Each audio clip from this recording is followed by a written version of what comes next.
the family of a man now indicted for murder in a Lexington shooting remain adamant that he is innocent. A grand jury indicted Corry Jackson this week in the death of Timonte Harris. Harris was shot and killed on Chestnut Street in April. WKYT's Lucy Bryson is joining us in studio. And Lucy, this is an upgraded charge from what a judge decided to charge him with. Yes, Bill and Amber, it is. A few weeks after Jackson's arrest at the scene, a judge decided to amend his murder charge to manslaughter. Lexington police say they did this because they believe the victim, Timonte Harris, shot and killed Lakeisha Hill moments before he was shot and killed. They originally believed Jackson shot both.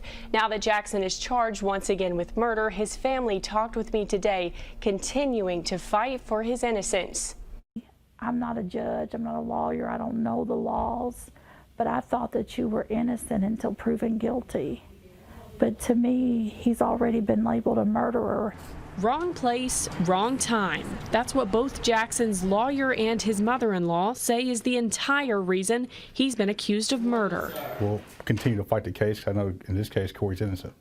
Jackson's defense attorney, Daniel Whitley, believes that Jackson is at a disadvantage because of the lack of evidence that's available for investigation. After the initial incident, 2 witnesses identified Jackson as the shooter during police lineups. Jackson's attorney says that is the only evidence police have against him.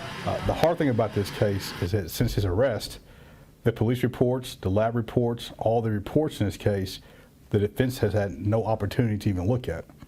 So essentially, the prosecutors have had the ability to control the narrative and present their story. They also tested him and his clothes for gunshot residue. However, they do not have the results of those tests as the lab is backlogged for months. And then you have prosecutors and detectives acknowledging that, 1, the defense attorney has no access to start litigating for his client, and 2, all the results like gunshot residue and other things that could help make a person innocent have not came back yet. His mother-in-law, who asked to remain anonymous, is taking care of his wife and kids. She says this has torn them apart. The hardest thing for me is watching my grandchildren not have their dad, and he's a dad that provides, and they're struggling right now.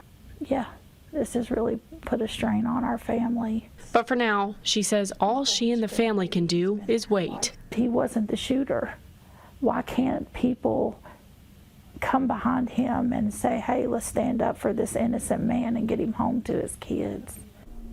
When I asked Jackson's mother-in-law and his attorney today how confident they were that Corry Jackson did not commit murder, they both responded with the same answer, 100%. They're both devastated and are making every effort possible to prove that he is innocent. Back